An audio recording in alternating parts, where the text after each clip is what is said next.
Bismillahirrahmanirrahim. Melanjutkan kemarin sudah pembukaan. Selanjutnya yaitu kita akan membuka bab pertama. Bismillahirrahmanirrahim. Faslun Arkanul Islami khamsatun. Pasal yang pertama yaitu rukun Islam khamsatun 5. Syahadatu an la ilaha illallah wa anna Muhammadar Rasulullah. Yang pertama, rukun Islam itu membaca syahadat, kalimatnya asyhadu an la ilaha illallah, yaitu membaca syahadat, lafaznya asyhadu an la ilaha illallah wa anna Muhammadar Rasulullah, yang artinya tiada Tuhan selain Allah dan sesungguhnya Nabi Muhammad itu Rasulullah sallallahu alaihi wasallam. Wa iqamis shalat, dan mendirikan salat, wa ita'uz zakat, dan mengeluarkan zakat, wa shaum Ramadan, dan puasa di bulan Ramadan, wa hajjul bait, dan mengunggah haji dan pergi haji, man istata'a, yang mampu ilahi kepada seorang itu sabila perjalanannya, haji kepada yang mampu. Rukun Islam sesuai dengan yang ada di hadis Arba'in, Bunyal Islamu ala khamsin syahadatu an la ilaha illallah. Rukun Islam ada 5 ya. Namun sebelum untuk membahas rukun Islam ada syarat-syaratnya dulu. Orang yang menerima hukum Islam itu disebut mukallaf. Apa itu mukallaf? Orang yang sudah terikat dengan hukum disebut mukallaf. Ada syarat mukallaf, ada berapa? Ada syarat mukallaf, yaitu ada 4. Pertama, Islam. Yang kedua, balik. Yang ketiga, mempunyai akal. Yang keempat, bulughud dakwah. Tibalah dia mendirikan sholat setelah 4 syarat menjadi taklidnya hukum. Skemakannya.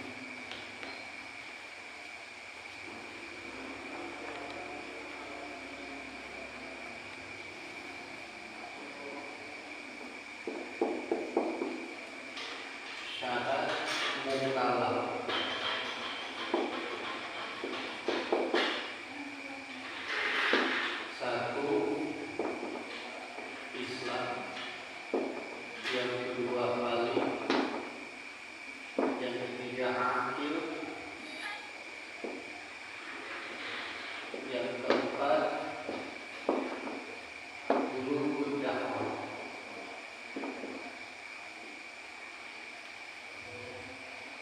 Orang yang menerima hukum syaratnya harus Islam dulu. Jadi kalau belum masuk Islam, dia belum mempunyai hukum. Islam dulu. Yang kedua, balik. Balik dia setelah umur 15 tahun, kalau perempuan dan laki-laki atau perempuan yang sudah haid. Yang ketiga, dia mempunyai akal. Gimana kalau punya orang yang tak punya akal, belum menerima hukum? Dan yang terakhir, bulughud dakwah. Ini syarat yang terakhir. Islam boleh, balik boleh, akil boleh, bulughud dakwah juga kalau belum nyampe gimana hukumnya? Ini ajaran dulu sebetulnya. Syarat yang paling penting yaitu bulughud dakwah. Karena Islam sudah terdengar, punya akal ya, balik juga ya, tapi kalau bulughud dakwah ajarannya belum nyampe, gimana? Ini kayak orang-orang yang sebelum datang ajarannya Islam, nggak bisa menerima hukum sepenuhnya karena ajarannya belum datang. Tibalah hukum Islam, baru Islamnya bagi 5. 1, syahadat. Yang kedua, sholat. Yang ketiga, zakat. Yang keempat saum. Yang kelima haji. Islam syarat satu satu. Kalau orang belum syahadat belum masuk Islam. Yang kedua sholat. Ini pokoknya, yang jadi pokoknya.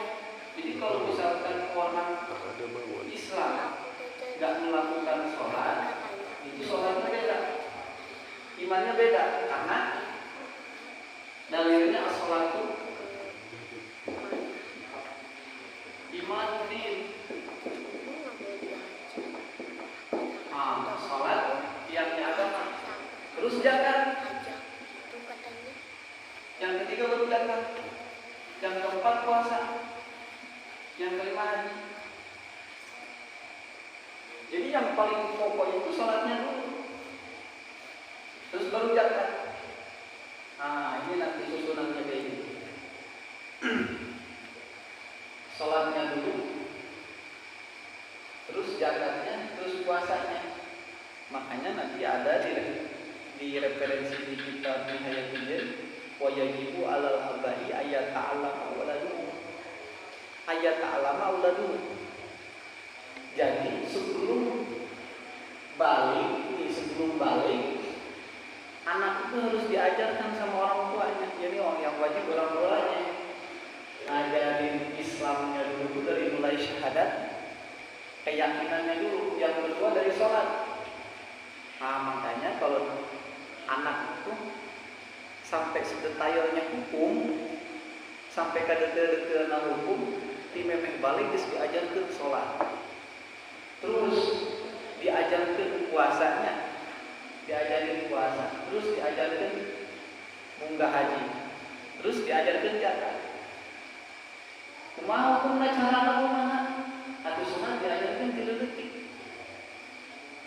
Puasa diajarkan 3 detik. Zakat oge puasa, zakat oge sarua diajarkan 3 detik. Kuduana mah seharusnya zakat oge diajarkannya. Tapi kadang sok kaliwat pas melebar zakat mah anak untuk diajarin zakat. Padahal sarua lamun hayang emang anak terbiasa zakat supaya dewasa zakat, makanya dileutik ajarin zakat. Kumaha carana diajar zakat? Diajar zakat gampang.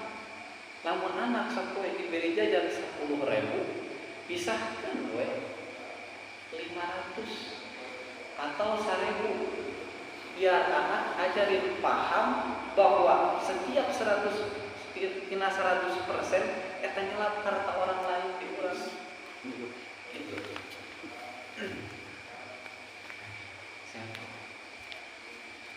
Setiap lu diterima 100.000, eta pasti aya nyelap harta batur di urang. Makanya definisi zakat eta ngabersihkeun sebetulna. Lamun ngabersihkeun berarti aya nu kotor, aya nu numpang. Zakat itu bukan sedekah. Zakat mah murni we harta batur aya nu nempel, rezeki batur di harta urang. Makanya lamun misal diajar puasa budak 3 leutik, berarti sarua zakat lagi diajarkan 3 leutik geus kitu. Makanya geuning lamun di TK lagi di TPK ya, di TPK di taman pendidikan anak-anak itu sok diajarkan manasik, diajar manasik supaya engke di akhir ulah kaget. Makanya kalau ke depannya nih, kalau misalkan orang yang sudah terbiasa sholat, yang mulai wajib sholat kapan? Setelah dia mulai balik. Yang wajib zakat kapan? Setelah dia sudah nisab. Nisab zakat kapan? Setelah dia mempunyai penghasilan yang dinominalkan sudah menisabkan nisab emas yang perak. Seperti kan akad mah, zakat mah dinisabkeun kana zakat mah.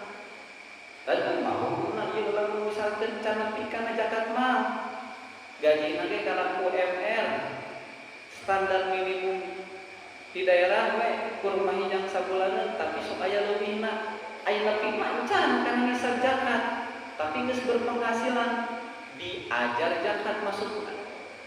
Walaupun can masuk zakat. walaupun can masuk hisab zakat, tapi setidaknya wajib diajar zakat supaya kawaris naon, supaya kawaris kana beungar. Nah, anu Rasulullah diajarkeun teh karena naon? Upami misalkan kalau kita harta kita tidak diberikan ke orang lain zakatnya, itu ngagantung karena harta anu lain. Jadi mukhalid kacampur harta orang. Saya suka bersedekah tiap hari Jumat atau tiap hari, bahkan lebih daripada zakat. Sedekah beda nih, bilik lepat paham. Di sisa lemah, sedekah aja nggak zakat, karena zakat syiar. Beda na zakat jeung sedekah, ari sedekah mah kudu ulah nyaho leungeun kenca ge maksudna ulah nyaho batur. Lamun zakat mah syiar. Mun bisa aku kudu kanyaman sabab jangkau tatan lain gitu. Oke, dibahas hukum zakat, termasuk berikut saha-saha wae jelema anu beunang atau berhak menerima zakat. Makanya ke konsultasi kada salah pilih nanti tuh ari zakat mah kedah aya akad abdi zakat harta kedah diomongin gitu. Ari sedekah justru kanyaman ieu naon sedekah ulah kanyaman ku batur di mana ti hamba Allah bae jadi disebutkeun ya walaupun eta di luar rumah we carana ari sedekah ulah kanyaman ku batur ari zakat mah justru sabalikna justru kudu disiarkeun ke aya dina aturan bab zakat kahareupan dina setiap tahun atau dina haul aya mangetan dina mulai kurang ada di perusahaan berarti tepung satahun kayak itu kecuali boleh zakat tani, zakat jaroah, zakat pepelakan seperti beras mereka tiap musim yang kurang hasil panen setiap 1 ton berarti 10% atau setiap sekali punya satu sekali kayak aya dina aturan zakat. Terus bisa sahur saha kudu wajib puasa mulai wajib puasa dimulai balik saat gitu. Terus yang terakhir bab haji. Nisab haji kapan mulai nisab haji? Sabab dia ada bahasa ari haji mah manis tato ilaihi sabila. 2 anu aya nisabna beda mah biji zakat, nisab zakat berarti geus kudu cukup wajib zakat. Aya nu kadua nisab haji. Lamun nisab haji jelema kudu geus mulai daftar haji di mana rumah geus mulai pabeul, utang geus mulai kabayar, anak geus mulai cukuplah jang ngaparakeun aya tabungan lebih wayah kudu mulai daftar haji. Tadina aduh can boga harta lagi can cukup. Ieu mah lain masalah nyebutkeun cukup, tapi lamun urang geus boga imah geus mulai rapi, garasina geus mulai rapi, kendaraan geus mulai rada sedeng lah, mina 5 tahun deui ka bokrok waduh keneh. Eta kudu geus mulai nabung jang haji. Ceuk saha? Haji kudu nuwun loba duit lain. Tapi geus cukup kudu mulai tabungan teh kudu mulai mati. Budak sakola jigana 1 tahun 2 tahun cukup lah. Jang di dapur geus mulai padet, ekonomi geus mulai stabil. Atau misalkan pegawai geus mulai jadi pegawai tetapnya lain kontraknya berarti tos mulai bisa nabung puasa nabung munggahannya itu saya langsung ke KPIH sabab lamun misalkan jelema geus bisa haji can daftar nanti nak daftar ka ayeuna kudu daftar heula berarti menyambut waktu lamun ke 5 tahun teh mah urang geus stabil ya kana ekonomi berarti mulai ayeuna terus mulai daftar banyak, biasanya daftar ya nama DP 25 juta ke KPIH. Sekarang nisab dana haji, gitu. Lamun teu nisab dana haji, pek urang harta geus mani, diantep justru dosa. Anu kali jarang dibahas, Pak diajar zakat, teu diajar bunga haji. Makanya sebetulnya lamun arek dibahas dituntaskeun dina hukum Islam, sebetulna mah ngaji bab haji heula. Jeung bab zakat kudu dibahas eta. sanes dilewat kemuan di KBI ketika orang geus dapat naik. Justru ketika orang dimulai ayeuna geus mulai cukup di memeh usia 40 tahun kudu geus mulai nyampurnakeun jagat jeung nyampurnakeun haji. Walaupun haji na can bulan, walaupun haji na can daftar, atau geus mulai daftar can aya panggilan, tetep kudu di ayeuna. Sabab nyaah ari babah haji jeung babah umroh mah lamun teu apal karena nyaah biaya, nyaah perjalanan, nyaah waktu. Jadi kirang barat di 5 tahunan atau bisa 10 tahunan, di 3 tahunan itu paling sekedap, paling sekedap ya paling sebentar lagi, minimal 3 tahun lagi sebelum mau berangkat, itu terus kudu hatam babah haji. Lain kudu nuan setahun deui atau 5 bulan deui areka berangkat, gitu ge bari dina manasik. Manasik itu hanya bimbingan umroh, bimbingan haji. Ari babah haji ngajelaskeun babahnya secara detail mah sulit. Anu geus ngaji ge masih kene lieur, masih kene kalieur. Kemudian arek langsung berangkat anu awal. Maka man arada dunya fa alaihi bil ilmi wa man arada akhirah fa alaihi bil ilmi. Wa man arada fa alaihi bil ilmi. Jadi rek ilmu dunia rek ilmu akhirat. Ilmu akhirat geus boga ilmu dunia ge. Kalau untuk geus hese, kumaha yang punya akhirat, anu geus boga amal da pikeun rek sarana masuk ka surga. Jeung hayang salamatina siksaan neraka. Untuk kudu make ilmu, teu cukup buka bayi mah, tetep kudu urang ngaji deui. Kasana ka ahli anu bener-bener ngahatamkeun kana ilmu na geus bari praktek mah atuh ka kiai haji deui atuh contoh yang bener. Atau pernah ngalaman anu ahli dina babna gitu. Sabab teu bisa dianggap sabira, enggak bisa dianggap enteng ketika bawa haji umroh. Antara aja saya mau nungguin pas di KBIH aja. Atau dari bimbingan. Saya ingatkan lagi, KBIH itu pembimbing umroh itu hanya membimbing. Ilmu ada tapi maha kurang. Yang jamaah Allah waktu kali itu kurang ketik kita berdetik gitu. Makanya tetap ilmu itu kurang. Manis tato ilaihi sabila. Nah kembali dari tadi ilmu tidak bahayakan seperti.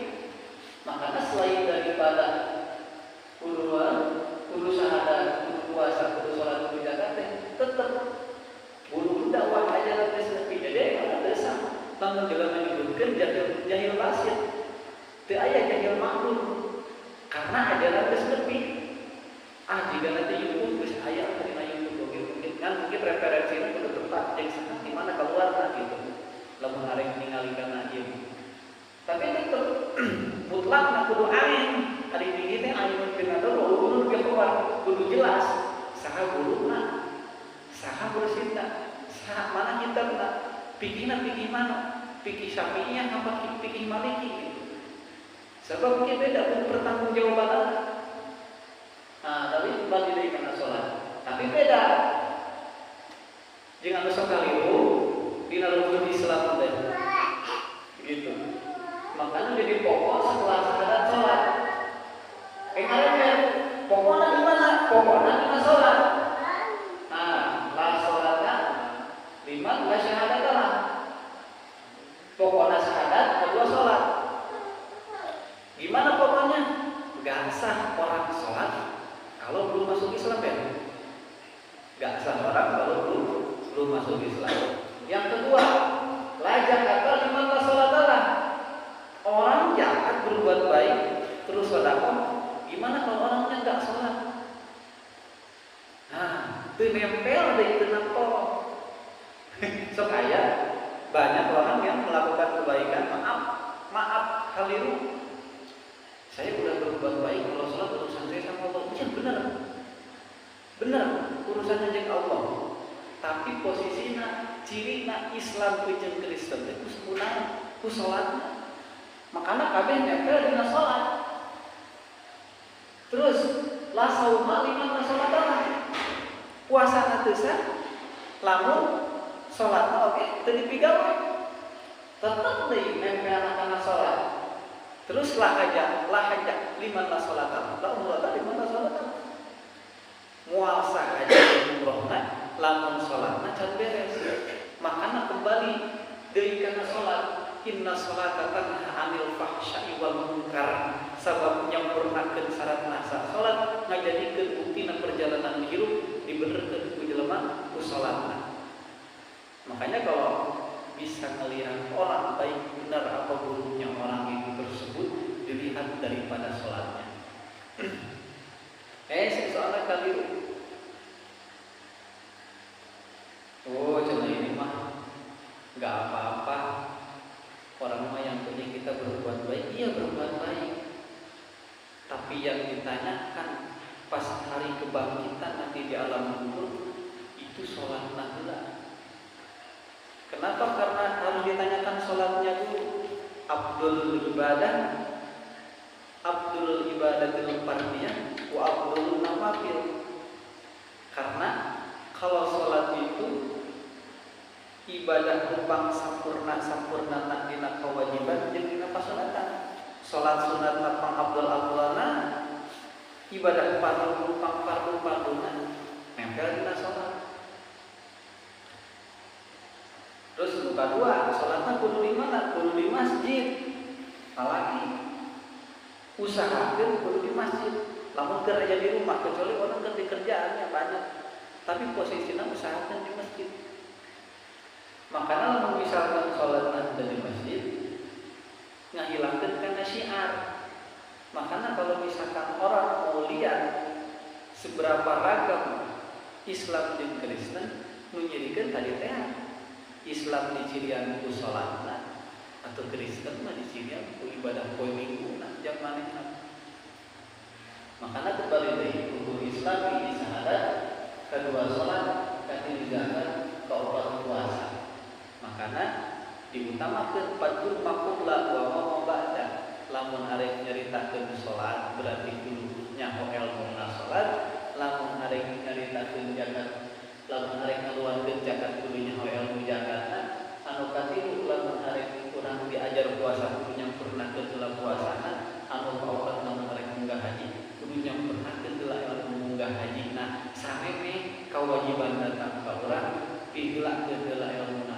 Sababnya naon mardudatun atau baru lalu amanah ibadah teu nya teu sampurna teu jeung ilmuna atuh amanah ditolak. Mardudatun atau baru atau ditolak. Gitu. Nah, nanti untuk kedepannya kita bahas mulai besok, pertemuan besok selanjutnya kita membahas rukun iman. Nah, dicukupkan sekian. Kurang lebihnya mohon maaf. Wabillahi taufiq wal hidayah. Wassalamualaikum warahmatullahi wabarakatuh.